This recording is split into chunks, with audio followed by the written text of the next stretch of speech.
Primera precisión, no es un impuesto contra la riqueza, es a favor de la lucha contra la pandemia para que el Estado se financie de aquellos que tengan un patrimonio mayor a 3 millones de dólares, que no llega a los 12.000 contribuyentes en el país, que son los que tienen posibilidad cierta de tributar en este marco de crisis económica, y que es sobre el patrimonio declarado, y todos sabemos que en Argentina no todo el patrimonio está declarado. En definitiva, nadie va a pasar de este sector a ser pobre o dejar de ser rico porque tribute este impuesto. El resto de los argentinos trabaja y aporta en su forma también a combatir la pandemia. Este es el esfuerzo que se le pide en nombre de la sociedad para financiar parcialmente el combate contra este flagelo.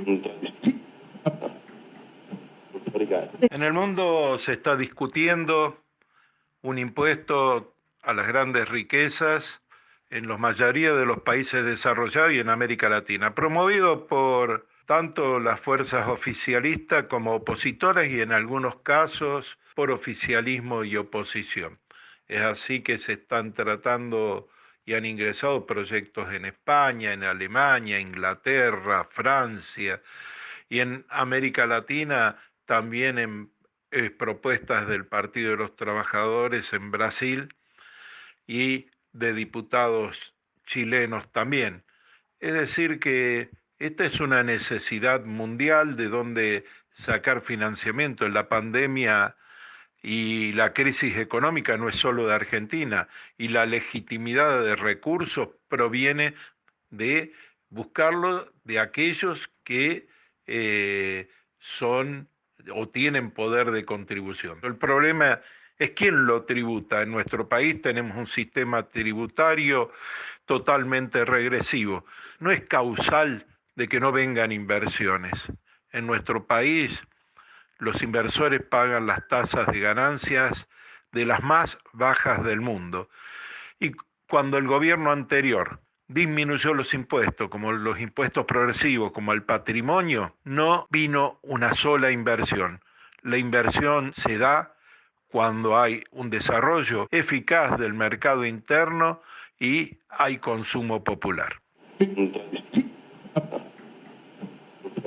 Un supuesto impuesto sobre los funcionarios, aún con una tasa del 40%, en funcionarios que en su más alto nivel están en 200.000 pesos mensuales, y el promedio del poder legislativo no llega a esa suma tampoco. Sí podría ser en el poder judicial alguna capacidad mayor de tributar a partir de su sueldo, como lo ha dicho el presidente, con los miembros de la Corte, con sueldos superiores en algunos casos a los 750.000 pesos. Pero el total de suma recaudada sería ínfima en cuanto a las necesidades del país. Quizás alguno de ellos puede estar sujeto al tributo que se va a establecer respecto a los patrimonios, si tiene un patrimonio declarado mayor a 3 millones de dólares.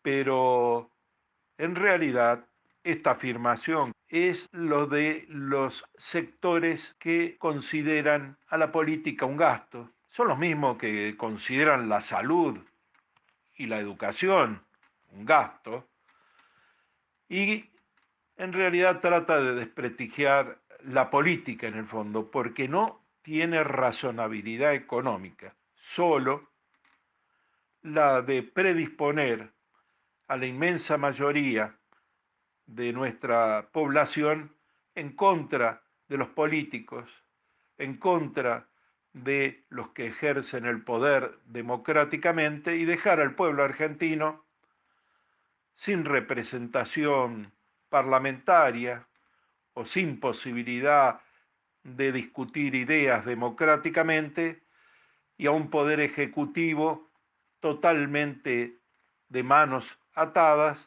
porque ese sería el costo en esta pandemia, y desviar la vista y la atención a los que verdaderamente tienen capacidad de contribución. Repito, por única vez, por esta situación y el aporte, no van a dejar de ser ricos ni pasar a ser pobres, y es un esfuerzo que está generalizado en las democracias y que corresponde porque las pandemias y las crisis económicas en Argentina y en el mundo la están pagando y sufriendo los sectores más bajos de ingreso en la población, y más aún los sectores pequeños y medianos, empresarios y cooperativas, que son los que contribuyen a la generación de la riqueza. Ni siquiera le estamos preguntando de dónde obtuvieron el patrimonio. Por eso, si hacen lobby y lo hacen contra la política, que lo hagan con razones y no con intereses.